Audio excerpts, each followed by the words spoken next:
Exploring hobbies by Meena channel के viewers को मेरा अभिनंदन। फ्रेंड्स, आज मैं आपको देखिए ये बनाने की विधि बताने जा रही हूँ। ये क्या है? ये है मल्टीग्रेन दलिया। इसमें 4 तरह के हम अनाज लेंगे। एक गेहूँ और बाजरा, 600 ग्राम गेहूँ और 600 ग्राम मैंने बाजरा लिया है। और ये 500 ग्राम मैंने लिए हैं चावल, छोटे कणकी वाले चावल लिए हैं। और ये है 500 ग्राम मूंग की दाल, हरी मूंग की दाल। और इसके अलावा 50-50 ग्राम मैंने लिए हैं अजवाइन और सफ़ेद तिल। तो इन सबको जो अनाज जो लिए थे इनको मैंने कल धो करके सुखा दिया। सबको अलग अलग धोया और अलग अलग ही सुखाया। आज डे 2 है, सर्दियों की धूप थोड़ा कम रहती है, तो आज दूसरे दिन भी इनको सुखा रखा है। और अब ये हमारे आगे की प्रोसेस के लिए लगभग तैयार हैं। तो चलिए चलते हैं किचन में। क्या करते हैं इनका। कढ़ाई मैंने गरम की है। कढ़ाई गरम करने के बाद अब हम इसमें एक एक करके अनाज को, जो हमने अनाज धूप में सुखा रखे हैं, उनको भून लेंगे। सबसे पहले मैंने चावल लगाए हैं। चावल को भी हम भूनेंगे, लेकिन चावल को पीसने की ज़रूरत नहीं पड़ेगी, क्योंकि चावल पहले से ही मैंने कणकी वाले लिए हैं कि नहीं चावल की ली है। ये क्या है कि इसको फिर पीसने की ज़रूरत नहीं पड़ेगी। लगभग 4 से 5 मिनट का समय लगा है मुझे चावल को भूनने में। इसके बाद अब हम चावल को अलग बर्तन में खाली करके अब हम ले रहे हैं गेहूँ। गेहूँ को भी इसी तरह से इसकी एक तो 2 वजह है। एक तो इसकी नमी निकालनी होती है, नमी अगर रह जाए, क्योंकि हम ये स्टोर करने वाले हैं फ्रेंड्स। ये मेहनत बार बार नहीं होती है। एक बार में जैसे 2 किलो बना करके रख लिया है तो काफ़ी समय तक काम आता रहता है। थोड़ा थोड़ा बनाते रहिए और स्टोर करके रखिए। तो इसको इस तरह से हम सभी अनाजों को एक एक करके और भून ले रहे हैं। तो गेहूँ हमारे भुन गए हैं और 4 से 5 मिनट का समय लगभग गेहूँ में भी लगा। और अब हम लेंगे बाजरा। बाजरे को भी इसी तरह से, बाजरा थोड़ा कम समय में भुन जाएगा, और बाजरे को भी इसी तरह से मध्यम आंच पे हम भून लेंगे और फिर इसको भी नीचे उतार लेंगे।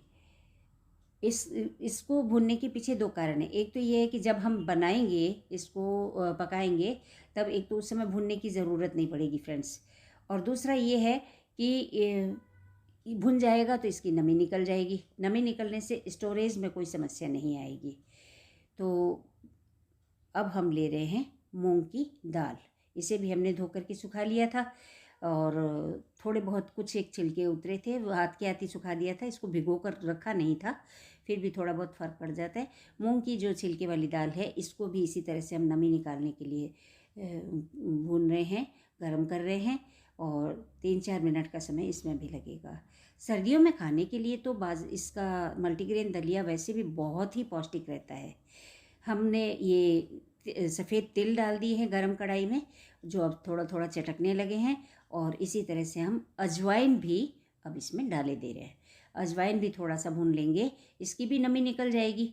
तो इस तरह से सभी चीज़ों को, सभी 6 इंग्रेडिएंट्स को हमने भून लिया है। अब हम चलते हैं, ये चूँकि इनको पीसने की ज़रूरत नहीं है, तो तिल और अजवाइन को तो मैंने चावल में मिला दिया है। अब हम बाकी सामान को बाकी अनाजों को पीसने के लिए चलते हैं। तो लीजिए, ये पीसना, दलिया बनाना होता है इनका सबका। तो दलिया बनाने का वही प्रोसेस है। मिक्सी चलाइए, छानिए, पहले बड़ी छन्नी से छान लीजिए और फिर छोटी छन्नी से छान लीजिए। तो इस तरह से छोटी छन्नी से छानना इसलिए ज़रूरी है ताकि उसका आटा निकल जाए। गेहूँ और बाजरा हमने 600 ग्राम इसीलिए लिया है। बाकी हमने 500 ग्राम चावल और 500 ग्राम दाल लिए। दाल में भी आटा कम निकलेगा, और चावल तो वैसे भी पीसने ही नहीं है, लेकिन गेहूं को पीसते समय कुछ आटा बन जाता है, तो इसलिए हमने वो 100 ग्राम ज़्यादा लिए है। इसी प्रकार से बाजरे को भी पीसते समय आटा बन जाता है, अन्यथा चारों अनाज की मात्रा बराबर रहती है। तो ये जो आटा निकलता है गेहूं और बाजरे में से, इसलिए इनको 100 ग्राम मैंने ज़्यादा लिया है। आप अगर इतना नहीं बनाना चाहें ज़्यादा मात्रा में, तो थोड़ा कम बना सकते हैं। जैसे एक एक पाव अनाज लेकर के बना सकते हैं, या 100 ग्राम अनाज लेकर बनाएंगे तो भी 400 ग्राम दलिया बन जाएगा। तो 2-3 बार के लिए काफ़ी होगा। तो इस तरह से हम गेहूं को भी मिक्सी में इसमें ग्राइंडर में चला करके और पीस रहे हैं। फिर हम इसको छान लेंगे बड़ी छलनी से। बड़ी छलनी से छानने से क्या है कि जो साबुत गेहूँ हैं वो रह जाएंगे ऊपर, उन्हें हम एक बार और लगा करके पीसेंगे। अब ये बारी है मूंग की दाल पीसने की। मूंग की दाल को भी इसी तरह से अब हम छानने में इनको एक साथ छान सकते हैं।